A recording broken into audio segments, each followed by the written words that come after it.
اللہم صلی علی سیدنا و مولانا محمد وعلی آلہ و اصحابہ وبارک وسلم وصلی علیہ۔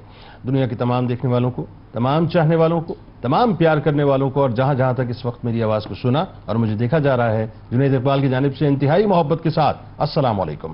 ایک بار پھر ناظرین، آپ کو پر نور صبح نور کے ساتھ میں دل کی عطا گہرائیوں سے خوش آمدید کہتا ہوں، اور آئیے بلا توقف چلیں حضرت ابو انیس محمد برکت علی علیہ رحمہ کی تالیف اسماء نبی کریم صلی اللہ علیہ وآلہ وسلم سے رسول اللہ صلی اللہ علیہ وآلہ وسلم کا ایک اسم مبارک پڑھنے اور سننے کی سعادت حاصل کرتے ہیں۔ سیدنا المصلح صلی اللہ علیہ وآلہ وسلم، ہمارے سردار، اصلاح فرمانے والے، درود و سلام بھیجے اللہ آپ صلی اللہ علیہ وآلہ وسلم پر، آپ صلی اللہ علیہ وآلہ وسلم کے آل پاک پر اور صحابہ کرام رضوان اللہ تعالی علیہم اجمعین پر۔ رسول کریم صلی اللہ علیہ وآلہ وسلم فرمایا کہ جسے یہ پسند ہو کہ اس کی زندگی طویل ہو، رزق کشادہ ہو اور موت کی سختی سے محفوظ رہے، تو وہ اپنے اندر اللہ کا ڈر پیدا کرے اور رشتوں کو ہمیشہ جوڑے رکھے۔ جناب، آپ کا پروگرام ہے آج، کیونکہ بہت سے گھرانے، بلکہ آلموسٹ گھرانے اس بات کا شکوہ کرتے ہیں کہ رزق آتا تو ہے لیکن بے برکتی ہو چکی ہے صاحب۔ تو آج رزق میں بے برکتی کے اسباب بھی بتائیں گے اور اس کے تدارک بھی انشاءاللہ آپ کو بتلائیں گے۔ ایک بات تو ناظرین آپ واضح طور پر اپنے ذہن میں پیوست کر لیجئے کہ اللہ تبارک و تعالیٰ نے یہ جو کچھ بھی ہمیں عطا کیا نا، جو کچھ بھی عطا کیا، جتنی عنایتیں اللہ کی ہمارے اوپر ہیں، جتنی نعمتیں اللہ کی ہمارے اوپر ہیں، جتنی اللہ تبارک و تعالیٰ نے ہم پر کرم نوازیاں کی ہیں، یہ سب عطائیں اللہ کے رزق میں ہی شمار ہوتی ہیں۔ یعنی یہ جو لوگوں کے ذہن میں ایک تصور ہے صاحب کہ رزق کے معنی تو صرف یہ ہے کہ جی پاؤنڈز کتنے آ رہے ہیں، یا ڈالرز کتنے آ رہے ہیں، یا پیسے کتنے آ رہے ہیں، روپے کتنے آ رہے ہیں، یا یوں کہیے کہ کھانا پینا کتنا ہو رہا ہے، یہ اس کا ایک جز ضرور ہے، لیکن ٹوٹالٹی میں اللہ تعالیٰ نے جتنی بھی عنایتیں آپ کے اوپر کی ہیں یہ سب رزق کے اندر شمار ہوا کرتی ہے۔ آج گھر گھر کا مسئلہ یہ ہے صاحب کہ آپ کو کم و بیش ہر گھر جو ہے شکوہ کرتے ہوئے نظر آئے گا کہ مال تو ہم بڑا کماتے ہیں صاحب، پیسہ تو ہمارے گھر میں بہت آتا ہے، لیکن ایسا ہے کہ جیسے وہ سمندر کی ریت ہوتی ہے نا، اس ریت کی طرح جو ہاتھوں سے نکل جاتا ہے، بے برکتی بے انتہا ہے۔ یعنی برکتی نہیں ہوتی، پیسہ ہاتھوں میں ٹکتا ہی نہیں ہے۔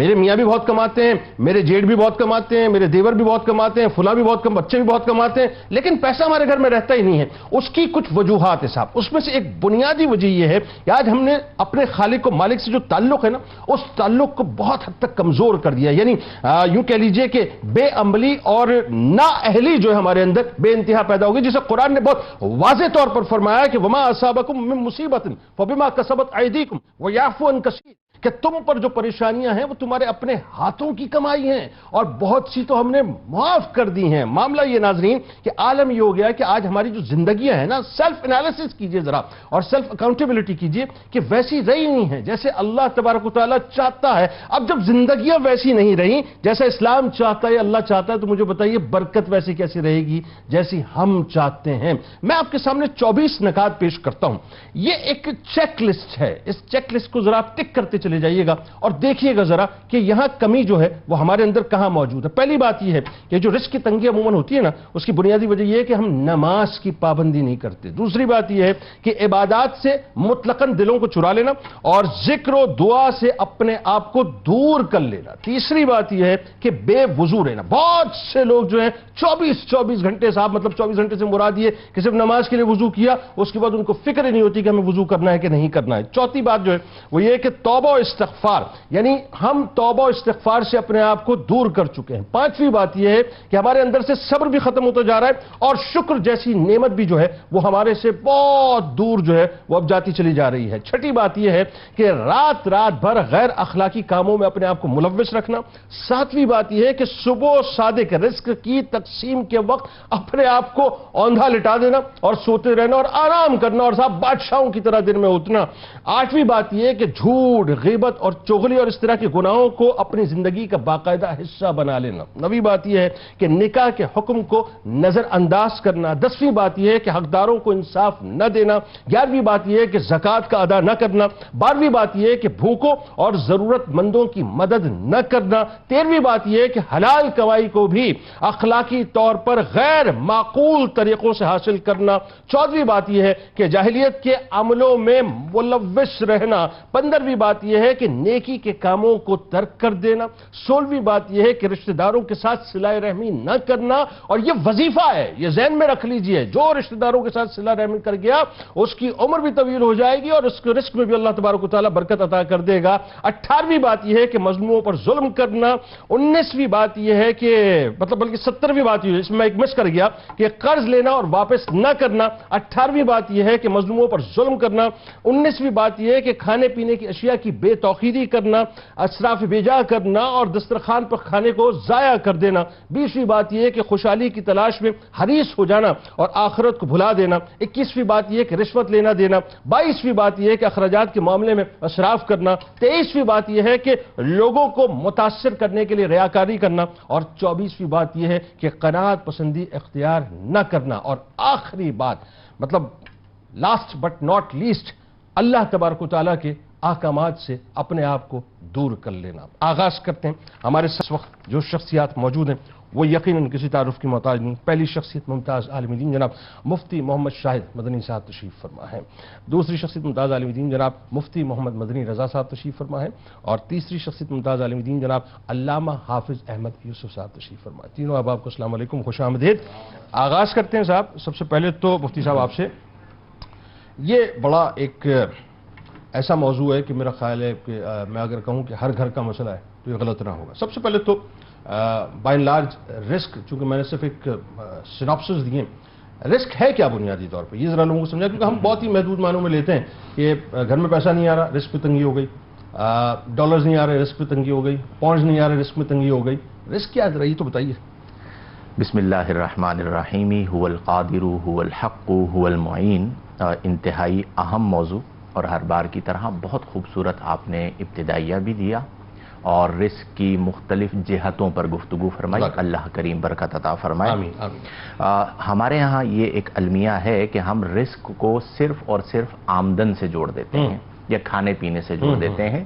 جو تصور رزق اسلام نے دیا ہے وہ اس کے مقابلے میں بہت وسیع ہے۔ جناب جس سے ہم نے جوڑا ہے یہ ایک نو ہے، یہ اس کا ایک جز ہے، اس کے اندر بہت ساری جزئیات موجود ہیں۔ جناب رزق کی جو تعریف کی گئی ہے وہ یہ ہے کہ الرزق ما ينتفع به جمعہ الارزاق، یعنی رزق وہ ہے جس سے نفع حاصل کیا جائے، اور اس کی جمع جو ہے وہ ارزاق آتی ہے، یعنی رزق سنگولر ہے اور ارزاق پلورل ہے۔ اوکے، ایک اور لفظ اس کے ساتھ جوڑ دیں تو اور آسانی ہو جائے گی سمجھنے میں کہ الرزق هو العطاء، رزق وہ عطا ہے۔ زمین بھی اللہ کی عطا تو یہ بھی رزق، آسمان بھی اللہ کی عطا تو یہ بھی رزق، ٹھیک ہے، حرارت بھی رزق، برودت بھی رزق، علم بھی رزق، عرفان بھی رزق، علم بھی رزق، تصوف بھی رزق، روحانیت بھی رزق، حتیٰ کہ حب رسول، حب اہل بیت اور حب دین بھی رزق ہے۔ بھائی کیا کہنا ہے، یعنی آپ اگر اس مفہوم کے اندر دیکھیں تو رزق وسیع ہوتا چلا جاتا ہے، تو پھر تو اس کی کوئی لمٹ ہی نہیں ہے۔ لمٹ ہی نہیں ہے۔ ایک شعر ہے علامہ اقبال رحمہ اللہ کا، آپ فرماتے ہیں کہ سر دین صدق مقال عقل حلال، اللہ خلوت و جلوت تماشائے جمال۔ اللہ اکبر۔ آپ نے ایک شعر میں فرما دیا کہ سر دین، جو دین کا راز ہے وہ کیا ہے؟ فرمایا صدق مقال، سچ کہنا، عقل حلال، حلال کھانا، خلوت و جلوت تماشائے جمال۔ اللہ اکبر۔ جب بندہ ایسا ہو جائے تو پھر خلوت ہو یا جلوت ہو وہ تماشائے جمال کے اندر مصروف رہتا ہے۔ دو چیزیں میں اکثر سمجھاتا ہوں، ایک چیز تو یہ ہے کہ آپ رزق، دوسری چیز ہے موت۔ ان دو چیزوں کے حوالے سے مومن کو اطمینان قلبی حاصل ہونا چاہیے۔ وہ کیسے؟ اس کی وجہ کیا ہے؟ اس کی وجہ یہ ہے کہ یہ دو چیزیں وہ ہیں جنہیں اللہ نے کلیتاً اپنے دست قدرت میں رکھا ہے۔ ان اللہ هو الرزاق ذو القوۃ المتین وما من دابۃ فی الارض الا علی اللہ رزقها، اللہ نے اپنے ذمہ کرم پر لے لیا۔ یہاں رزق سے مراد اسپیسیفیکیشن مال کی ہے، مطلقاً آپ معنی لے سکتے ہیں ہر چیز، یعنی اگر آپ کا اس پر یقین ہو گیا تو آپ کی زندگی میں اطمینان آ جائے گا۔ ساری نعمتوں اس کی وجہ یہ ہے کہ ہر چیز اللہ، علم ملنا ہے اللہ کی طرف سے، روحانیت ملنی ہے اللہ کی طرف سے، فضل ملنا ہے اللہ کی طرف سے۔ جب آپ اس بات پر یقین کر لیں گے تو آپ کے دل میں اطمینان آ جائے گا، یعنی جو ملے گا وہاں سے اور جو ملا ہے وہاں سے بس۔ اور اسی طرح موت فَإِذَا جَاءَ أَجَلُهُمْ لَا يَسْتَأْخِرُونَ سَاعَةً وَلَا يَسْتَقْدِمُونَ کہ جب لمحہ موت آ جائے تو وہ ایک لمحہ نہ آگے ہوتا ہے نہ پیچھے ہوتا ہے. اللہ اکبر. لیکن آپ دیکھیں کہ ہمارے لیے یہ کس قدر افسوسناک بات ہے کہ دونوں چیزیں حتمی اور قطعی ہیں اور ہم ان دونوں چیزوں کے حوالے سے پریشان ہیں. اللہ اکبر. یعنی وہ بندہ لائق افسوس ہے کہ جو رزق کے لیے اپنے آپ کو بیچے، جو رزق کے لیے اپنے گھر کو بیچے، جو رزق کے لیے اپنے ملک کو بیچے، یا سب سے افسوس کی بات جو رزق کے لیے اپنے دین کو بیچے. اللہ اکبر. اللہ. آپ سوچئے کہ وہ کس قدر محروم ہے کہ ایک وہ چیز جسے اللہ نے اپنے ذمہ کرم پر لے لیا اور اپنا وجوب اس پر لازم فرما دیا کہ میں تمہیں رزق عطا فرماؤں گا. رزق کے حوالے سے آپ نے چونکہ مفہوم وسیع ہو گیا کہ ہر چیز رزق ہے اور رزق کا رازق کون ہے؟ اللہ. اب ہم رزاق کو جوڑ دیتے ہیں صرف اور صرف کھانے پینے اور آمدن سے. میں یہ کہنا چاہ رہا تھا کہ دسترخوان محدود ہو گیا، رزق تنگ ہو گیا. ایسا ہی ہے نا، بالکل. تو اب ہم رزاق جو اللہ کا صفاتی نام ہے، رزق کے وسعت مفہوم کے ساتھ صفت رزاق کو دیکھیں. اب ایک عالم ہے وہ اللہ تبارک و تعالیٰ کو رزاق مانتا ہے تو وہ رزق علم اللہ سے طلب کر رہا ہے. سبحان اللہ. کیا وہ اپنا حصہ روحانیت اللہ سے طلب کر رہا ہے، وہ اپنا فضل اللہ سے طلب کر رہا ہے. حتیٰ کہ آپ کی زندگی میں جتنی بھی عطائیں ہیں، اور میں آسان کر دوں تو رزق کا معنی کر لیجئے آپ عطیہ خداوندی. مطلب جتنی عنایات ہیں، جتنی نعمتیں، چیزیں اب اس کے اندر آ گئی. اب اللہ تبارک و تعالیٰ، اب آپ غور کریں، ہم شکر ادا کرتے ہیں تو ہم کیا دیکھتے ہیں کہ اللہ تبارک و تعالیٰ نے مجھے مال کتنا دیا، میرے پاس گھر کتنے ہیں، میری اولاد کتنی ہے، ہم یہ دیکھ رہے ہوتے ہیں. آپ یہ دیکھیں کہ اللہ نے مجھے ذوق کتنا دیا. اللہ اکبر. یہ ہے رزق. یہ بھی رزق ہے. اللہ نے مجھے حب رسول کتنی عطا فرمائی. یہ بھی رزق ہے. اللہ نے مجھے حب اہل بیت، رزق حب رسول ہے بیسیکلی. اور ایک رزق حب اہل بیت ہے. سبحان اللہ. مجھے اللہ نے اہل بیت کی محبت کتنی عطا فرمائی. اللہ نے روحانی طور پر مجھے کیا مقام عطا فرمایا. اور سب سے اہم رزق ہے، اور سب سے بڑا جو عطیہ ہے جنید بھائی، جس کی آج ہم سب کو ضرورت بھی ہے اور اس پر توجہ کرنی چاہیے، وہ ہے اطمینان قلبی. کہ اللہ نے میرے دل پر سکینہ اور اطمینان کس قدر نازل فرمایا. اور اس میں ایک اور بات بھی شامل فرما دیجئے. کل چونکہ 8 مارچ گزرا ہے تو رزق خوف خداوندی جو ہے یہ بھی اہم ترین بات ہے. قرآن میں اللہ نے فرمایا وَمَن يَتَّقِ اللَّهَ يَجْعَلْ لَهُ مَخْرَجًا وَيَرْزُقْهُ مِنْ حَيْثُ لَا يَحْتَسِبُ. آگے قرآن کیا ہے؟ سبحان اللہ. وَمَن يَتَّقِ اللَّهَ، اور جو اللہ سے ڈرے گا تو اللہ تبارک و تعالیٰ اسے راہ عطا فرمائے گا اور ایسی جگہ سے رزق عطا فرمائے گا جس سے وہ گمان بھی نہیں کر سکتا. یہاں پر ایک اور چیز میں جوڑ دیتا ہوں جو ہم سب کے لیے نافع ہوگی. رزق، قناعت، ان دونوں کا بڑا گہرا کنیکشن. ٹھیک. اگر آپ کا فوکس رزق پر ہے اور آپ کے قلب میں قناعت نہیں ہے، آپ کبھی مطمئن نہیں ہوں. بالکل ٹھیک ہے. اور اگر آپ رزق اللہ آپ کو عطا فرما رہا ہے اور آپ کے قلب میں قناعت ہے، قناعت کا مطلب کیا ہے کہ آپ کے اندر صفت استغنا ہے اور آپ رزاق کو دیکھ رہے ہیں تو آپ کے اندر کبھی بھی عدم اطمینان نہیں آئے گا. آج جو ہمارے معاشرے کے اندر حل من مزید، یعنی حکومت مل جائے تب بھی اطمینان نہیں، صحیح ہے. اربوں روپے کے مالک بن جائیں تب بھی اطمینان نہیں، ٹھیک ہے. حکم چل رہا ہو تب بھی اطمینان نہیں. حل میں مزید یعنی مزید کی طلب ہوتی چلی جا رہی ہے. اس کی وجہ یہ ہے کہ دل پر اطمینان نہیں ہے. اگر آپ کے قلب پر اطمینان آ جاتا ہے تو پھر وسعت رزق اور قلت رزق کا کانسیپٹ ہی ختم ہو جاتا ہے. اللہ اکبر. اور پھر اگین وہی بات، یہ جو بات آپ کر رہے ہیں اگر اس کا ہم پارٹ اینڈ پارسل اٹھا لیں مالی طور پہ، ہمارے یہاں لوگ کہتے ہیں یار مال بہت ہے لیکن برکت نہیں ہے. اگین وہی بات کہ بہت سے ایسے لوگ ہیں کہ جن کے پاس بہت قلیل مال آتا ہے لیکن برکت بہت ہو جاتی ہے کیونکہ وہ قلبی اطمینان اور فضل اللہ کا اس میں شامل ہو جاتا ہے. کیونکہ انہیں اس سے سروکار ہی نہیں ہوتا کہ وسعت ہے یا قلت ہے. ٹھیک ہے. ان کا جو سروکار ہے وہ اس بات کے ساتھ ہے کہ اللہ تبارک و تعالیٰ کی ذات سے ہم نے اپنے تعلق کو جوڑنا ہے اور اللہ تعالیٰ ان کے قلب پر اطمینان کو نازل فرما دیتا ہے. بالکل کمال گفتگو، کمال ابتدائیہ ماشاءاللہ. اور اب ذرا بات کو اسی بات کو جوڑ لیجئے اور اس بات کو ذرا کھولیں. یعنی اس سے پہلے کہ ظاہر ہم آگے جا کر اس کی جو تنگی کے اسباب ہیں اس پہ بات کریں اور یہ جو پہلے میرا خیال ہے یہ جو برکت کیا ہوتی ہے، بے برکتی کیا ہوتی ہے، مطلب اس پر بھی بات ہو جانی چاہیے کیونکہ کنسیپٹ لوگوں کو کلیئر نہیں ہے. بہت سے لوگ یہ سمجھ رہے ہوتے ہیں صاحب کہ اگر ہم مثال کے طور پہ 2-4 لاکھ روپے 5 لاکھ روپے 10 لاکھ روپے مہینہ کما رہے ہیں دیٹ مینز مطلب یہ برکت ہے. اور بہت سے لوگ ایسے ہیں کہ جو یہ سمجھتے ہیں کہ بالکل ہم ہینڈ ٹو ماؤتھ ہیں, ہمارے پاس انکم سورسز بہت کم ہے, لمیٹڈ ہے, وہ سمجھتے ہیں کہ بڑی بے برکت ہے. تو پہلے تو یہ کنسیپٹ کلیئر کریں کہ مطلب برکت اور بے برکتی کیا ہے. اچھا پھر اگین وہی بات ہے کہ بہت سے لوگوں کے پاس کثیر مال آتا ہے, لیکن جو میں نے کہا نا کہ ایک ڈرینیج بنی ہوئی ہے, وہ پانی وہ پیسے کا پانی جا کہاں رہا ہے وہ سمجھ نہیں آتا بنیادی طور پہ ان کو, کہ ایسے لگتا ہے جیسے سوراخ ہوا ہتھیلی میں, یہاں آ رہا ہوتا ہے اور یہاں سے جو نکل کے جا رہا ہوتا ہے. اور بہت سے ایسے لوگ ہیں جو بہت تھوڑا کماتے ہیں صاحب, اور آپ نے بھی دیکھا ہے, مشاہدے میں بھی بات ہے, لیکن کیا مطلب ان کی زندگی فلرش ہو رہی ہوتی ہے, ایک بشاشت ہوتی ہے چہرے پہ. بتائیے ذرا. بسم اللہ الرحمن الرحیم. یقیناً اگر ہم برکت اور بے برکتی کا کانسیپٹ دیکھیں گے نا تو ہمیں بہت آسانی سے یہ بات سمجھ میں آ جائے گی کہ معاشرے میں کثیر تنخواہ رکھنے والے یا کثیر مال رکھنے والے لوگ بے چین نظر آتے ہیں, اور حالانکہ ہم ان کے اوپر رشک کر رہے ہوتے ہیں ظاہری طور پر, لیکن قلیل مال والے جو ہے وہ مطمئن ہوتے ہیں, لیکن ظاہری طور پر ان کو کوئی پوچھنے والا نہیں ہوتا. یہ وجہ وہی ہے کہ ہم نے برکت اور بے برکتی کے کانسیپٹ کو صحیح سے سمجھا نہیں ہے. اس کو یوں سمجھ لیں کہ ایک کوالٹی ہوتی ہے اور ایک کوانٹٹی ہوتی ہے. بالکل ٹھیک ہے. کوانٹٹی کا نام برکت نہیں ہے, کوالٹی کا نام برکت ہے. گڈ. اگر آپ مثال کے طور پر ایک ہلکی سی کوئی غذا کھا رہے ہیں, لیکن وہ غذا آپ کو زیادہ قوت فراہم کر رہی ہے, تو اس کی کوانٹٹی اتنی زبردست, اس کی کوالٹی اتنی زبردست ہے کہ وہ دوسری کثیر غذاؤں سے آپ کو جو ہے استغنا بے نیاز کر دیتی ہے. جیسے کھجور کے بارے میں کہا جاتا ہے کہ کھجور جو ہے وہ روٹیوں کے برابر ہے, 3 روٹیوں کے برابر غالباً. اس کی کوالٹی, اب یہ اس کی کوالٹی ہے. اب اگر کوئی شخص ایک کھجور کھاتا ہے تو وہ اس میں وہ غذا حاصل کر لیتا ہے, وہ طاقت حاصل کر لیتا ہے جو 3 روٹیوں سے اس کو حاصل ہو سکتی ہے. یہ کوانٹٹی اور کوالٹی ہے.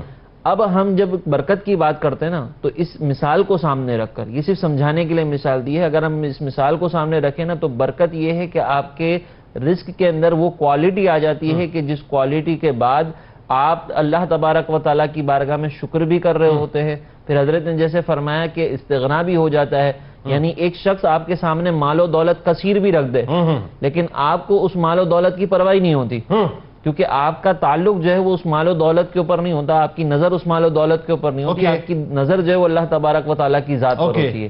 تو اس کو کہا جاتا ہے برکت. ٹھیک ہے. اور بے برکتی یہ ہے کہ آپ کے پاس کثیر مال ہو. تو جیسے کہ سرکار دو جہاں صلی اللہ علیہ وسلم نے فرمایا نا کہ اگر بنی آدم کو سونے کی ایک وادی مل جائے تو وہ مزید کی طلب کرے گا, دوسری مل جائے تو اس کے بعد تیسری کی طلب کرے گا, اور بنی آدم کا پیٹ جو ہے وہ قبر کی مٹی بھر سکتی ہے. تو یہ جو طلب ہے نا مزید کی, یہ ہے بے برکتی, کہ آپ مطمئن ہی نہیں ہو پا رہے جتنا بھی آپ کو مل رہا ہے. لیکن اگر آپ کو تھوڑا ملے اور آپ اس پر مطمئن ہو اور دوسرے سے بے نیاز ہو جائیں تو پھر یہ ہے قلبی اطمینان, اور یہ ہے آپ کی برکت. اگر ہم بہت آسان الفاظ میں برکت کو سمجھنے اور سمجھانے کی کوشش کریں کہ مطلب کیا ہے برکت, ہے کیا بیسکلی, میں آگے اس پہ عرض کرتا ہوں. دیکھیں اب جیسے مثال کے طور پر نبی کریم علیہ الصلوۃ والسلام نے ارشاد فرمایا کہ اگر تم نیک دیندار عورت سے نکاح کرو تو یہ تمہارے لیے باعث برکت ہے. ٹھیک ہے. اب یہ باعث برکت کیوں ہے؟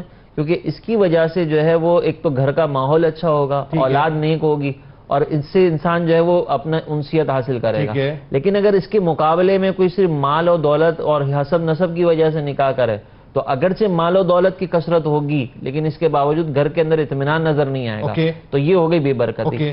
اسی طرح دیکھیں کہ اللہ تبارک و تعالیٰ جب آپ کو رزق میں برکت عطا فرماتا ہے نا تو اس رزق میں برکت عطا فرما دیے جانے کا مطلب یہ ہے کہ آپ کے پاس سے بیماریاں بہت ساری دور ہو گئی, آپ بیماریوں سے محفوظ رہ گئے. اچھا, اسی طریقے سے اللہ تبارک و تعالیٰ جب کوئی کسی کے پاس رزق کی برکت ہو تو اس کے پاس پھر اللہ تعالیٰ ایسے اسباب پیدا فرما دیتا ہے کہ وہ کامیابیوں کے راستے پہ آسانی سے چل سکتا ہے. اور اگر کثیر مال ہو, تعلقات بہت ہوں, لیکن برکت نہ ہونا تو وہ جس کام میں ہاتھ ڈالے گا وہاں پہ پیسہ اس کا ضائع ہوگا.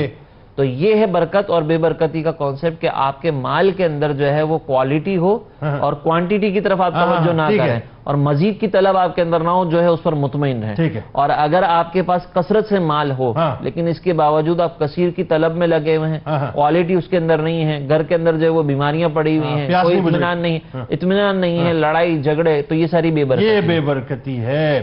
یعنی لاکھوں روپیہ کروڑوں روپیہ آ ضرور رہا ہے لیکن وہی بات ہے, نہ حوث بجھ رہی ہے نہ پیاس بجھ رہی ہے. وہ حل میں مزید والی بات جو ہے وہ جیسے وہ ایک مثال ہے نا, مطلب صرف سمجھانے کے لیے کہ وہ مومن جو ہے وہ ایک آنت سے کھاتا ہے اور کافر جو ہے 7 ہاتھوں سے کھاتا ہے جی، تو وہ مومن جو ہے چونکہ ظاہر ہے مطلب اللہ اور اس کے رسول کے فرامین پر عمل کر کے کھاتا ہے تو اس کے کھانے میں برکت ہو جایا کرتی ہے، اللہ تبارک و تعالیٰ اس کو اطمینان بخش دیتا ہے. اور وہی بات ہے کہ کافر چونکہ ظاہر ہے سحری نہیں آتی اس وجہ سے کہ وہ اللہ کے اور اس کے رسول کے جو ہے وہ احکامات پہ نہیں چلتا. اچھا بھائی یہ ذرا جو اس میں ایک بڑی اہم ترین بات ہے اور وہ یہ ہے کہ چونکہ ظاہر ایک کلیئرٹی جب ہو گئی کہ برکت کیا ہے، بے برکتی کیا ہے، تو بہت مطلب میرا خیال ہے کہ ریلیونٹ کوشچن بنتا ہے اس موقع کے اوپر اور سننے والے یہ ضرور سمجھنا چاہتے ہوں کہ جب تک آپ ایکچولی ڈاکٹر کا کام ہوتا ہے پلس پہ ہاتھ رکھ کے بتانا کہ بیماری تمہارے جسم میں کیا ہے. جب تک آپ پلس پہ ہاتھ رکھ کے نہیں بتائیں گے نا صاحب کہ تمہارے ہارٹ میں کوئی پرابلم ہے یا کہ وین میں کلاٹنگ ہو چکی ہے یا یہ کہ بلڈ پریشر تمہارا اوپر نیچے یا شوگر کا تمہیں پرابلم ہے، تو اس وقت تک آپ اس کو پرسکرائب نہیں کر سکتے کہ اسے علاج کرنا کیا ہے. تو مسائل بتائیے بنیادی طور پہ کہ اس پہ اسباب کیا بنتے ہیں کہ جس کی وجہ سے ہم یہ پرابلم جو ہے وہ جھیلتے بھی ہیں اور پھر شکوہ کر رہے ہوتے ہیں صاحب کہ کچھ پورا بھی نہیں ہوتا. بتائیے. بسم اللہ الرحمن الرحیم. ایک واقعے سے آغاز کرنا چاہوں گا. خلیفہ مامون الرشید انہوں نے ایک بہت بڑے عالم دین حضرت حدبہ بن خالد کی دعوت کی. وہ عالم دین جب دعوت پر پہنچے دسترخوان لگا ہوا تھا، کھانا کھایا اور کھانے کے بعد وہ دسترخوان پر گرے ہوئے دانے چن چن کر کھانے لگے. اللہ. تو خلیفہ نے کہا کہ اے شیخ کیا آپ کا پیٹ نہیں بھرا؟ تو انہوں نے جواب دیا کہ میرا پیٹ تو بھر چکا ہے لیکن میں نے نبی کریم علیہ السلام کی ایک حدیث سن رکھی ہے کہ جو دسترخوان سے اٹھا کر کھائے گا چھوڑے گا نہیں وہ تنگ دستی سے بے خوف ہو جائے گا. اللہ. تو خلیفہ مامون الرشید کو یہ بات اتنی پسند آئی کہ اس نے اپنے ایک غلام کو حکم دیا کہ جاؤ اور نا اتنے دینار اور درہم لے کر آؤ، اور اس نے لا کر جو ہے نا وہ عالم دین کی خدمت پیش کیے. تو حضرت حدبہ بن خالد نے فرمایا کہ دیکھو حدیث پاک کی برکت ہاتھوں ہاتھ ظاہر ہو گئی. اللہ اکبر. تو آپ دیکھیں کہ نبی کریم علیہ الصلوۃ والسلام کا جو فرمان انہوں نے سنایا تو اس پر انہوں نے یقین بھی رکھا، توکل بھی کیا، اس پہ یقین بھی رکھا اور اس پر عمل بھی کیا تو اس کی برکت بھی انہیں ملی.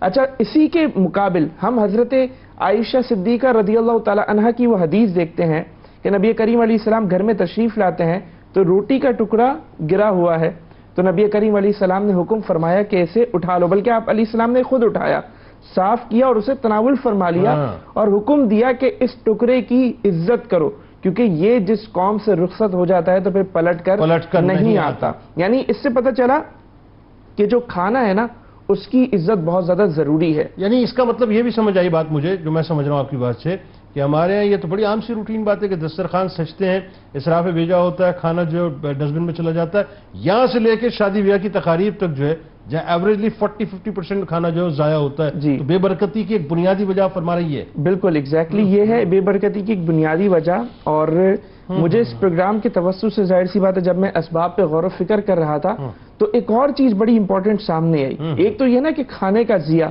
لیکن ہمارے اسلاف نے بے برکتی کے جو اسباب لکھے ہیں، اب آپ وہ اسباب سنیں کہ ہاتھ دھوئے بغیر کھانا، ٹوٹے ہوئے برتن میں کھانا، اندھیرے میں کھانا، دروازے میں بیٹھ کر کھانا، دسترخوان کے بغیر کھانا. اچھا اب یہ جو اسباب ہیں سارے کے سارے یعنی اسلاف جو ہیں وہ کھانے کا بیسیکلی پروٹوکول بتا رہے ہیں کہ کھانے کی کتنی عزت ہے اور کھانے کو کتنا پروٹوکول دینا ہے. آج اگر ہم غور کریں گے تو سارے پروٹوکولز رخصت ہو چکے ہیں. ہاتھ کون دھوتا ہے صاحب؟ ہاتھ کون دھوتا ہے؟ ٹیشو پیپرز رکھے ہوئے ہوتے ہیں، سینیٹائزر رکھے ہوتے ہیں. ایگزیکٹلی. اچھا پھر جب ہوٹلوں کی طرف ہم جائیں، فوڈ اسٹریٹس جو اسپیشلی بنی ہوئی ہے، جو ٹھیلے لگے ہوئے ہیں، تو وہاں تو یہ سارے پروٹوکولز پامال ہو رہے ہوتے ہیں. تو اب آپ دیکھیں کہ ہمارے اسلاف اور نبی کریم علیہ السلام کی اس حدیث اور اس واقعے سے پتہ یہ چلا کہ رزق کی جو بے برکتی ہے اس کا ایک بہت بڑا سبب یہ ہے کہ ہم روٹی کو عزت نہیں دے رہے، ہم کھانے کو عزت نہیں دے رہے. تو یہ بڑی جو ہے وہ اہم چیز ہے. اور کھانے کو عزت دینے کا یہ مطلب نہیں ہے کہ آپ جو ہے کسی بہت بڑے ہوٹل پہ چلے گئے اور آپ نے وہاں کھا لیا. نہیں، کھانے کو عزت دینے کا یہ مطلب ہے جو نبی کریم علیہ السلام نے فرمایا کہ رزق کو ضائع نہیں کرنا اور ان پروٹوکولز پہ جو ہے وہ چلنا ہے کہ ہاتھ دھونا اور یہ سارے معاملات. اچھا پھر اسی طرح حدیث پاک میں ایک اور نبی کریم علیہ السلام نے بات ارشاد فرمائی کہ بہت زیادہ قسم کھانے سے مال تو بک جاتا ہے لیکن مال سے برکت رخصت ہو جاتی ہے. تو اب جو تاجر حضرات ہیں جو قسمیں کھا کھا کے مال بیچتے ہیں ان کے مال میں بے برکتی کا راز جو ہے وہ یہ ہوتا ہے. اچھا میں یہاں پہ ایک بات ایڈ کرنا چاہوں گا جنید بھائی کہ آج آن لائن کا دور ہے. بالکل ٹھیک ہے. لوگ مارکیٹنگ پہ بہت زیادہ فوکس کرتے ہیں. اب ظاہر سی بات ہے وہ قسمیں تو نہیں کھا رہے لیکن اپنی پروڈکٹ کی وہ مارکیٹنگ ایک تو بہت بڑے لیول پہ کر رہے ہیں. چلیں اس سے تو منع نہیں ہے، آپ بہت بڑے لیول پہ مارکیٹنگ کریں لیکن ایسی مارکیٹنگ کرنا اور پروڈکٹ کی ایسی باتیں بتانا جو اس میں نہیں ہے. تو یہ کیا ہوگا, یہ بھی بے برکتی کی طرف لے جائے گا کہ کہیں نہ کہیں جھوٹ, دغا اور فریب کا عنصر اس میں شامل ہو جائے گا. تو جہاں ایک دکان پہ بیٹھنے والے تاجر کو نبی کریم علیہ السلام یہ تعلیم فرما رہے ہیں کہ قسمیں زیادہ نہیں کھانی, وہاں ایک جو آن لائن بزنس کر رہا ہے اسے مارکیٹنگ کرتے ہوئے اس بات پہ فوکس کرنا ہے کہ میں کہیں ایسی مارکیٹنگ نہ کروں کہ جو میرے پروڈکٹ کے بہت اوپر ہو, جو پروڈکٹ ہے اس طرح کی مارکیٹنگ ہو. اچھا, پھر اس میں نبی کریم علیہ السلام کی ایک اور بڑی جو ہے وہ قابل عمل حدیث ہے. نبی کریم علیہ السلام نے فرمایا کہ رزق سے محرومی کی ایک بہت بڑی وجہ گناہ ہے. اب اس پہ کون توجہ دیتا ہے؟ اب مفتی صاحب نے جتنی خوبصورت باتیں ارشاد فرمائی کہ جو روح ہے اس کی بھی تو غذا ہے نا. بالکل ٹھیک ہے. چلیں اگر گناہوں کی وجہ سے کسی کا ظاہری رزق جو ہے وہ نہیں چھن رہا, لیکن روح کا رزق تو اس کا بالکل ظاہر ہی ہو رہا ہے. لیکن وہی بات آ گئی نا, اب ایک گناہگار شخص سے وہ کہتا ہے صاحب کیا باتیں کر رہے ہیں علامہ صاحب, میں تو ڈیلی 2 لاکھ روپے کماتا ہوں, 60 لاکھ روپے مہینہ میری انکم ہے, 1 کروڑ روپے میری انکم ہے, آپ کیا بات کر رہے ہیں, میں جو چاہتا ہوں جی عیاشی سے زندگی گزر رہی ہے. ہو سکتا ہے اس کی روح کی غذا مسئلہ وہ یہ نا کہ وہ برکت ہے نہیں اس کی زندگی میں, رزق کے معاملے میں اولاد نافرمان ہے کہ نہیں, بیوی صحیح ہے کہ نہیں, دیگر معاملات, مطلب وہ بھی تو پھر یہ بھی ہے بالکل. اور ایک اور امپورٹنٹ بات جو ہمارے علماء نے بیان کی کہ ماں باپ کے لیے دعا نہ کرنا, یہ بھی رزق میں بے برکتی کا سبب ہے. اب آپ دیکھیں نا لوگ کہاں کہاں جاتے ہیں, علماء کے پاس, عاملین کے پاس, وظائف وغیرہ کیا کیا پڑھتے ہیں, ماں باپ کی خدمت نہیں کریں گے, ماں باپ کے لیے دعا نہیں کریں گے, تو رزق میں برکت کیسے ہوگی؟ اور یہ بڑی بنیادی بات ہے ناظرین, بڑی بنیادی بات ہے. یعنی ایک تو بات یہ ہے کہ اللہ اور اس کے رسول صلی اللہ علیہ وآلہ وسلم کے احکامات پر عمل کرنا,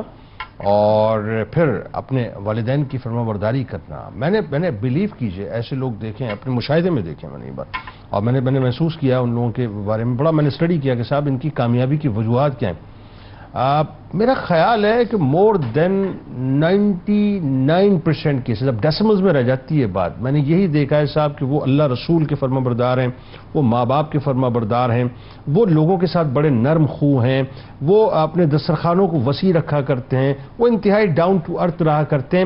چند ایک ایسی خصوصیات ہیں کہ اگر وہ آپ اپنا لیں نا صاحب, آپ کا رزق پھر کوئی تنگ نہیں کر سکتا. پرابلم کیا ہے, ہم خود جو ہے وہ اپنے راستے کا رخنہ بن جایا کرتے ہیں, پھر ہم کہتے ہیں صاحب کہ ہمارے مسائل جو ہیں وہیں کے وہیں کھڑے ہوئے ہیں. درود پاک سرکار کی بارگاہ میں پیش کیجئے, ان کے آل کی بارگاہ میں پیش کیجئے. لوٹ کے آپ کو بتلاتے ہیں کہ جب ظاہر ہے برکت کے حوالے سے ساری گفتگو بہت ڈیٹیل میں ہو گئی کہ بے برکتی کیوں ہوتی ہے. اب بات یہ ہے کہ برکت پیدا کیسے کی جائے, یعنی سنت نبوی صلی اللہ علیہ وآلہ وسلم کی روشنی میں رزق میں برکت کے حوالے سے کون کون سے اعمال اپنانے. درود پاک کے بعد آپ کو بتا, ایک بار پھر ناظرین میں آپ کو خوش آمدید کہتا ہوں. اگر آپ کا رزق تنگ ہے یا خدا نخواستہ آپ کے رزق میں بے برکتی ہے اور آپ بے انتہا پریشان ہیں, خدا نخواستہ یہ ڈپریشن کا شکار ہے, انزائٹی کا شکار ہے, اور سمجھ نہیں پا رہے کہ مجھے کرنا بنیادی طور پہ کیا چاہیے, تو یہ بالکل آپ صحیح اس وقت اپروپریٹ چینل کے اوپر موجود ہیں, اور آپ اس وقت بالکل درست پروگرام دیکھ رہے ہیں کہ اب آپ کو بتلانے جا رہے ہیں ہم انشاءاللہ کہ رزق میں بنیادی طور پر اگر آپ برکت چاہتے ہیں تو کیسے برکت ہوگی. اب ذرا یہ بتائیے صاحب, جب کلیئرٹی کے ساتھ ساری بات آ گئی کہ برکت ختم ہونے کی وجوہات بہت ڈیٹیل میں ظاہر ہے, مطلب گفتگو اس پہ ہو گئی, تو اس کا مطلب یہ ہوا کہ اس کے پیرلل ایک اپروچ ہے کہ برکت کے لیے نبی کریم صلی اللہ علیہ وآلہ وسلم نے, اللہ تبارک و تعالیٰ نے جو ایک ہمیں کنڈکٹ دیا ہے, اگر ہم اس کی روشنی میں چلنا شروع کر دیں تو آٹومیٹکلی بے برکتی چلی جائے گی, برکت کا حصول ہو جائے گا. وہ کنڈکٹ کیا ہے وہ ذرا بتائیے. 2 باتیں عرض کرنا چاہوں گا. پہلی بات یہ ہے کہ جو رزق کا مفہوم عرض کیا گیا, اگر وہ سمجھ لیا جائے تو خود غرضی ختم ہو جاتی ہے. Very good. دوسری بات یہ کہ برکت اگر ہو تو کم بھی زیادہ ہو جاتا ہے, اور بے برکتی ہو تو زیادہ بھی کم ہو جاتا ہے, اس لیے طالب برکت رہنا چاہیے. تیسری بات, ہمارے آقا کی جو امت ہے ماشاءاللہ, ابھی آپ ایک پوسٹ لگائے نا جنید بھائی کہ رزق میں برکت کا وظیفہ, بس آپ جتنی انٹلیکچوئل گفتگو کر لیجئے, جتنی یہ پوسٹ چلے گی کوئی اور نہیں چلے گی. بالکل ایسا. ہم کہتے ہیں کہ ہم اپنے مزاج کے مطابق برکت حاصل کریں, تو ہمیں برکت ویسے حاصل کرنی چاہیے جیسے اللہ اور اللہ کے رسول نے ہمیں عطا فرمائی. اور وہ رزق سے مراد لوگوں کی نارملی ڈالرز اور پاؤنڈز ہی ہوتے ہیں, جی پیسے ہوتے ہیں, اور وہ آپ دیکھیں کہ اس حوالے سے کیا کچھ چل رہا ہوتا ہے. تو میں چند باتیں رزق میں برکت کے حوالے سے, آپ نے بڑا سوال میں جو لفظ لکھا ہے وہ ہے اعمال, وظائف آپ نے نہیں لکھا, میں نے اعمال کی کا سوال کیا. اب اعمال کے حوالے سے چند بنیادی باتیں ہیں. سب سے پہلی چیز, رزق پر بات کر رہے ہیں تو رزق کون دے گا؟ رزاق. یقیناً. مسئلہ یہ ہے کہ جس نے رزق دینا ہے اس سے مانگتے نہیں, جو دے نہیں سکتا اس سے مانگ رہے. بالکل ایسا ہے. تو پھر رزق ملے گا کیسے؟ صحیح بات ہے. وہ ایک سجدہ جسے تو گراں سمجھتا ہے 1000 سجدوں سے دیتا ہے آدمی کو نجات. تو پہلی چیز یہ ہے کہ دعا کریں وَارْزُقْنَا وَأَنْتَ خَيْرُ الرَّازِقِينَ. اللہ پہلا عمل یہ ہے کہ رزق اس سے مانگے جو رزاق ہے. تو نبی کریم صلی اللہ علیہ وسلم نے ہمیں یہ تعلیم فرمائی کہ اللہ تعالیٰ سے رزق کو طلب کرو. تو پہلا عمل یہ ہو گیا کہ ہم دعا کرتے رہیں. یعنی جتنی لا ہماری اپنے باس سے لگی ہوئی ہوتی ہے کہ باس جو ایک نظر کرم کر دے، میرا خیال ہے اس کے اگر ہم چند 1% جو ہے وہ اللہ تبارک و تعالیٰ سے لگا لیں تو وہاں سے نظر کرم ہو جائے گی، کیونکہ وہ بھی اسی کی دربار میں شرف انسانیت سے بھی اپنے آپ کو گھرا دیتے ہیں اسی وجہ سے. دوسری چیز یہ ہے کہ جب اللہ سے طلب کریں تو اللہ سے اس کا فضل مانگیں. کیا اچھی بات، برکت آپ کو ضمناً مل جائے گی. جیسا کہ دعا تعلیم کی گئی کہ اللہم انی اسألک من فضلک، کہ اے اللہ میں تجھ سے تیرا فضل مانگتا ہوں. وہ فرمایا گیا نا کہ فضل کریں عدل کریں تے تھر تھر کمن اچیاں شانہ والے. یعنی مولا اگر تو عدل فرمائے تو بڑی بڑی شانوں والے بھی تھر تھر کامیں. فضل کریں تے بخشے جاسن میں ورگے مکالے. تو رزق میں بھی فضل مانگیں. جب فضل مانگیں گے تو کرم ہی کرم میں رہیں گے. ہم عدل کے ساتھ تو پچھلے 24 گھنٹوں کا حساب نہیں دے سکتے. ایسا ہی. تیسری چیز جو بڑی اہم ہے وہ ہے استغفار. حضرت خواجہ حسن بصری رحمت اللہ علیہ کے پاس 4 لوگ آئے. پہلے نے کہا قحط سالی ہے، آپ نے فرمایا استغفار کرو. دوسرے نے کہا غربت ہے، آپ نے کہا استغفار کرو. تیسرے نے کہا بیٹے کی دعا کر دیں، آپ نے فرمایا استغفار کرو. چوتھے نے کہا خشک سالی ہے، آپ نے فرمایا استغفار کرو. تو عرض کی گئی کہ چاروں نے مختلف سوالات دی اور چاروں کو جو وظیفہ ملا وہ کیا ملا؟ استغفار کرو. تو آپ نے کہا میں نے تو قرآن سے یہ بات بیان کی ہے اور آیہ مبارکہ پڑھی کہ فَقُلْتُ اسْتَغْفِرُوا رَبَّكُمْ إِنَّهُ كَانَ غَفَّارًا يُرْسِلِ السَّمَاءَ عَلَيْكُمْ مِدْرَارًا. آسمان سے موسلا دھار بارش عطا فرمائے گا. استغفار کے بعد بیان کیا گیا تو وہ مسئلہ حل ہو گیا قحط سالی والے کا. وَيُمْدِدْكُمْ بِأَمْوَالٍ، اور تمہاری مدد فرمائے گا مالوں کے ساتھ. تو جس نے مال تنگدستی کا سوال کیا اس کا مسئلہ حل ہو گیا. وَبَنِينَ، اولادوں کے ساتھ، بیٹوں کے ساتھ. تو جس نے بیٹے کا سوال کیا اس کا مسئلہ حل ہو گیا. وَيَجْعَلْ لَكُمْ جَنَّاتٍ وَأَنْهَارًا، اور جنات یعنی باغات اور نہریں عطا فرمائے گا. تو جس نے خشک سالی کا سوال کیا اس کا مسئلہ حل ہو گیا. یعنی چاروں مسائل جو حل ہوئے وہ استغفار سے حل ہوئے. تو ہم سوچیں کہ ہم نے کب لاسٹ ٹائم استغفار کیا تھا. تو استغفار کریں گے تو رزق میں برکت ہوگی. تو اس لیے کوشش یہ کریں. تیسرا عمل یہ ہے کہ استغفار کی پابندی کریں. چوتھی چیز نکاح. آپ نے اشارتاً اپنے انٹرو کے اندر یہ جملہ بیان کیا تھا. نکاح یہ بھی وسعت رزق کا سبب ہے. اور اب آپ دیکھیں کہ قرآن میں اللہ نے فرمایا کہ وَأَنْكِحُوا الْأَيَامَ مِنْكُمْ وَالصَّالِحِينَ مِنْ عِبَادِكُمْ وَإِمَائِكُمْ إِنْ يَكُونُوا فُقَرَاءَ يُغْنِهِمُ اللَّهُ مِنْ فَضْلِهِ. اب قرآن کیا کہتا ہے کہ اگر تم فقیر ہو تو نکاح کرو، اللہ تمہیں اپنے فضل سے غنی کر دے گا. سبحان اللہ. ہم کیا کہتے ہیں پہلے غنی ہو جائیں پھر نکاح کریں گے. بتائیے. دوسری تیسری کے اندر بھی کہتے ہیں ہمیں کوئی ایسا رشتہ مل جائے کہ جہاں پر گھر بھی اپنا ہو، کاروبار بھی اپنا ہو، اسباب بھی اپنے ہو تو ہم کر لیں گے. اسی کے گلے جا کے پڑ جائے گا. اب نکاح کا جو تصور ہمیں اس آیہ مبارکہ میں دیا گیا کہ اگر تم فقیر ہو تو نکاح کرو، اللہ تعالیٰ تمہیں اپنے فضل سے غنی کر دے گا. تو اگر آپ اس کانسیپٹ کو بدل دیں گے کہ پہلے ہم نکاح کریں پھر فضل اللہ کا مل جائے گا تو آپ کے رزق میں اللہ تعالیٰ برکت عطا فرمائے گا. تو ضرور ہے کہ جاب پہ لگ جائے، کچھ تھوڑا بہت کمانے لگے، وہ تو ضمنی چیز ہے کہ کوشش کرتے ہیں. لیکن یہ نہیں بالکل فارغ کہیں پر کسی بھی صورت نہیں ہونا چاہیے ورنہ زندگی مشکل ہو جائے گی. لیکن جو نظریہ دیا گیا میں اس کی بات کر رہا ہوں کہ آپ یہ کہتے ہیں کہ پہلے میں غنی ہو جاؤں پھر نکاح کروں گا. قرآن یہ کہتا ہے کہ تم نکاح کر لو، اللہ تمہیں غنی کر دے گا. اور یہ بڑی ایکسپیرینس اور تجربے کی بات ہے. تو نکاح کرنا یہ بھی وسعت رزق کا سبب ہے. اور چوتھی چیز صلہ رحمی. یہ میں نے وہ انتخاب کیے، اس میں پوری ایک فہرست ہے لیکن میں نے وہ انتخاب کیے ہیں جو بہت اہم ہے کہ نبی کریم صلی اللہ علیہ وسلم نے فرمایا کہ جو یہ چاہتا ہے کہ اس کا رزق وسیع ہو اور اس کی عمر میں برکت ہو وہ اپنے رشتہ داروں کے ساتھ اچھا سلوک کرے. تو آج آپ دیکھیے کہ ہمارے معاشرے کے اندر جب مال آ جاتا ہے تو بندہ فرعون وقت بن جاتا ہے اور صلہ رحمی کو ختم کر دیتا ہے. تو برکت جو اللہ نے رکھی ہے وہ صلہ رحمی میں رکھی ہے. تو آج ہم صلہ رحمی کرنا شروع کر دیں. جو خونی رشتہ دار ہیں اللہ تعالیٰ آپ کو برکت عطا فرماتا ہے. آخری چیز ہے توکل.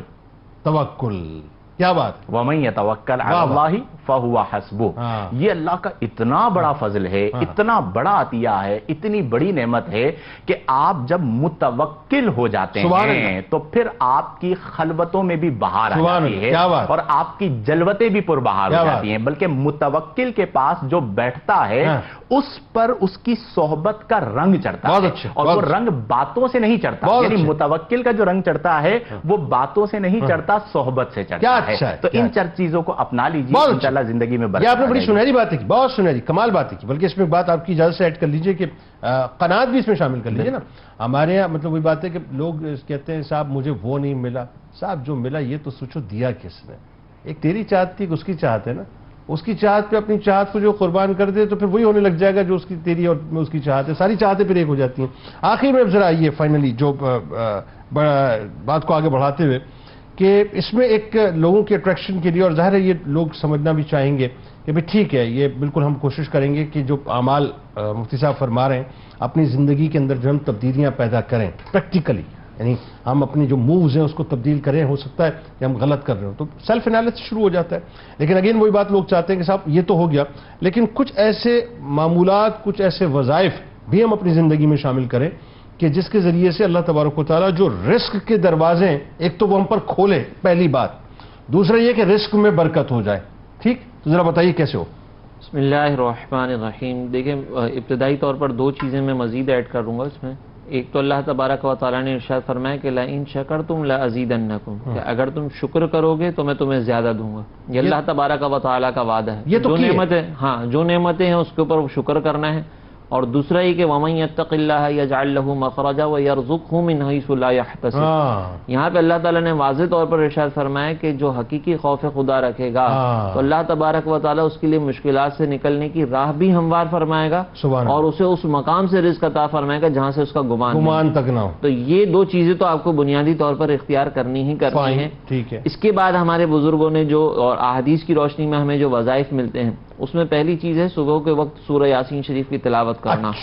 آپ سورہ یاسین شریف کی تلاوت کریں, پھر آپ دیکھیں اللہ تبارک و تعالیٰ آپ کے رزق میں کیسی برکت عطا فرماتا ہے. اور آپ کے دن کا جب یہ آغاز سورہ یاسین سے ہوگا نا تو پورا دن اطمینان اور سکون کے ساتھ گزرے گا, اور جو چیز آپ حاصل کرنا چاہتے ہیں نا وہ انشاءاللہ اس میں آپ کو آسانیاں پیدا ہو جائیں گی. لیکن وہ کون سی صبح ذرا یہ بتا دیجیے, نواب صاحب والی صبح یا صبح واقعی صبح صادق کی آپ بات کر رہے ہیں؟ ہمارے اس میں شفق پھوٹتی ہے. نہیں, وہ ظہر والی صبح نہیں, فجر والی صبح. ہاں.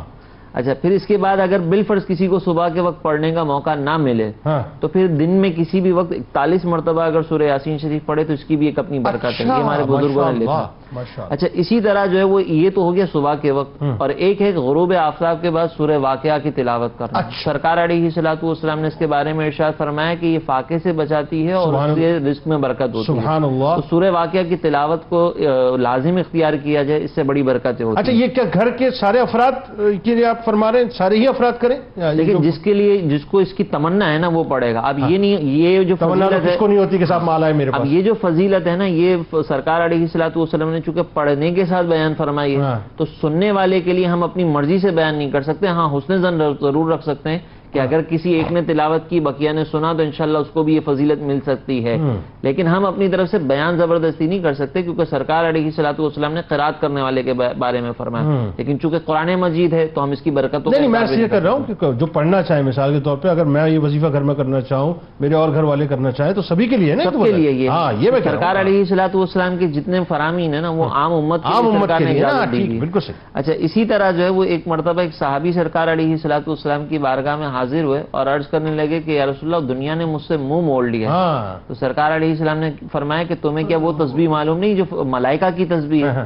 تو انہوں نے دریافت فرمایا کہ رسول اللہ آپ مجھے بتائیں. تو سرکار علیہ السلام نے فرمایا کہ جیسے ہی فجر طلوع ہو, یعنی جیسے ہی فجر کا وقت ہو, تو یہ تسبیح 100 مرتبہ پڑھ لیا کرو, سبحان اللہ و بحمدہ, سبحان اللہ العظیم و بحمدہ, استغفر اللہ. فرشتوں کی تسبیح ہے, فرشتوں کی تسبیح. میں ایک دفعہ پھر ریپیٹ کر دیتا ہوں, سبحان اللہ و بحمدہ, سبحان اللہ العظیم و بحمدہ, استغفر اللہ. سبحان اللہ. یہ, اور اچھا اس میں مزید یہ کہ اگر چونکہ سرکار علیہ الصلوۃ والسلام نے فجر کے طلوع ہونے کے بعد فرمایا, تو اگر کوئی سنت فجر ادا کرنے کے بعد اور فرائض سے پہلے درمیان میں اگر پڑھ لے تو اس کی برکتوں میں مزید ایک جو ہے نا وہ یہ صوفیہ کا طریقہ ہے، سرکار نے حدیث میں بتایا، سرکار علیہ الصلوۃ والسلام نے مطلقاً بتایا نا. پھر صوفیہ کرام نے اس میں مزید جو ہے نا وہ یہ فرمایا کہ اگر یہ کر لیں تو اور یہ فجر سے پہلے یا فجر کے بعد؟ فجر سے پہلے. اچھا، اگر بالفرض اس کو فجر کے پہلے موقع نہیں ملا تو پھر جو ہے نا وہ فجر کا وقت ختم ہونے سے پہلے پڑھ لے. اچھا، لیکن سرکار علیہ الصلوۃ والسلام نے طلوع فجر کے بعد فرمایا. اچھا، تو پورے وقت میں جب بھی پڑھے گا انشاءاللہ اس کو برکتیں تو ملیں گی. لیکن چونکہ صوفیہ کرام کے اپنے بھی کچھ تجربات ہوتے تو انہوں نے اس روشنی میں فرمایا کہ بھائی اگر سنت فجر کے بعد اور فرائض سے پہلے ان کے درمیان یہ سنت اور فرائض کے درمیان، ٹھیک ہے، اور یہ پڑھ لیں تو انشاءاللہ یہ برکت. اور یہ کلمات وہ ہیں جو زبان پہ بہت ہلکی اور میزان پہ بہت بھاری ہیں. جی، اس کی پھر وہ دوسری فضیلتیں بھی ہیں کہ جنت میں درخت لگنا اور یہ ساری چیزیں. تو پھر یہاں کی بھی آپ کو جو ہے وہ رزق ملے گا اور انشاءاللہ جنت کا بھی رزق آپ کو ملے گا. سبحان اللہ. ایک اور جو ہے وہ حضرت نے بیان فرمایا تھا کہ استغفار کا. تو سرکار علیہ الصلوۃ والسلام نے بھی اس کے بارے میں ارشاد فرمایا کہ جو استغفار کو لازم پکڑتا ہے تو اللہ تبارک و تعالیٰ اس کی پریشانیوں کو بھی دور فرماتا ہے، اس کو تنگیوں میں راحت نصیب ہوتی ہے اور اسے اس مقام سے رزق ملتا ہے جہاں سے اس کا گمان نہ ہو. استغفار کیسے پڑھا جائے؟ استغفر اللہ، یہ اگر استغفر اللہ ربی من کل ذنب واتوب الیہ پڑھ لیں. ٹھیک ہے.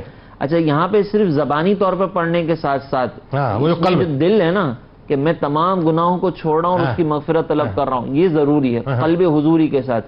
اور ان تمام وظائف میں نیت جو ہے وہ اللہ تبارک و تعالیٰ کی رضا کی ہونی چاہیے، ضمناً جو ہے وہ پھر انشاءاللہ آپ کو ساری چیزیں مل جائیں گی.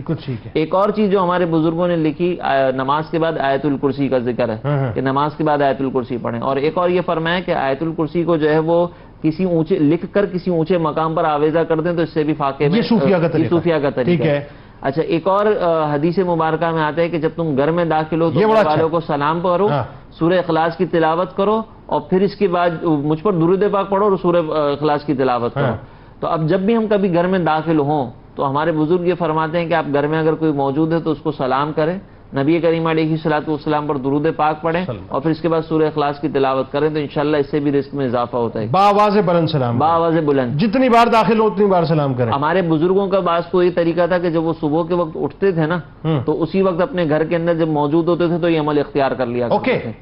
تو گھر میں داخل ہوتے وقت بھی ہے اور گھر کے اندر اگر آپ موجود ہیں، باہر نکلنے کا موقع بالفرض نہیں ملا تو آپ گھر میں جب اٹھیں نا تو اپنی صبح کا آغاز اب اس طریقے سے اب اگر ابھی کوئی کرنا شروع کر دے گا پتہ نہیں کیا ہو گیا، ابا کو کر رہے ہیں، لیکن یہ کہ وہ ایک روٹین گھر میں بن جائے تو پھر وہ سلسلہ صحیح ہو جائے گا. بالکل، پھر وہ ایک مانوس ہو جاتے ہیں. اچھا، یہ ساری چیزیں جو ہم نے ذکر کی ہیں اس میں پھر دوبارہ عرض کروں کہ ہماری نیت جو ہے اللہ تبارک و تعالیٰ کی رضا کی ہونی چاہیے. اچھا، پھر اس کے بعد سرکار علیہ الصلوۃ والسلام نے فرمایا کہ تمہیں جو رزق دیا جاتا ہے نا تمہارے ناداروں کی وجہ سے دیا جاتا ہے. یہ کتنا اچھا ہے. تو آپ کے اطراف میں جتنے نادار لوگ موجود ہیں ان کی بھی کفالت آپ کریں، ان کو بھی آپ دیکھیں کہ ان کو کسی مال کی ضرورت تو نہیں ہے. اور زکوٰۃ کی ادائیگی بھی، جیسے رمضان کا مہینہ آنے والا ہے تو یہ زکوٰۃ کی ادائیگی یہ رزق میں اضافے کا بہترین سبب ہے. اور صدقے کے بارے میں تو اللہ تبارک و تعالیٰ نے ویسے ہی بیان فرمایا، اور یہ بھی وظیفہ ہی ہے، یہ بھی وظیفہ بہت بڑا وظیفہ ہے. تو ہمیں اس کو بھی اختیار کرنا ہے. تو یہ چند وظائف میں نے ذکر کی اور اس کے علاوہ پھر بلکہ میں آپ کو بتاؤں، اگر آپ مجھے اجازت دیں، تھوڑا سا لیوریج دے دیں تو میں آپ ہی کی بات کو آگے بڑھاتے ہوئے، مطلب یہ صرف ہم تو یہ سمجھ رہتے ہیں کہ وظیفہ وہ ہے جو ہم زبان سے پڑھ رہے ہیں، کچھ اعمال وظائف بن جایا کرتے ہیں. مثال کے طور پہ میں اگر غلط نہیں کر رہا مفتی صاحب تو جیسے مثال کے طور پہ پرندوں کو باجرہ ڈالنا، یہ عمل ایک وظیفہ ہے جو کہ مطلب رزق میں اضافے کا ذریعہ ہے.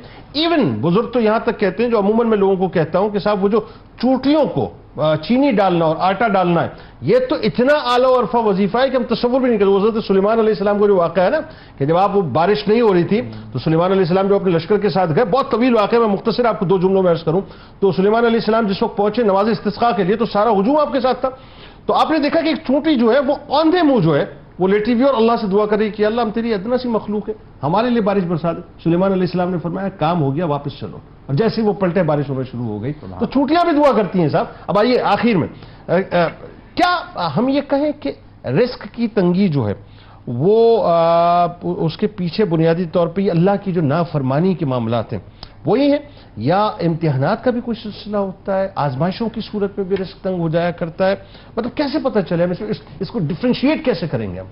بسم اللہ الرحمن الرحیم. ایک بہت بنیادی بات جناب اسے سمجھنا بڑا ضروری ہے اور وہ قرآن نے کئی مقامات پر ذکر فرمائی.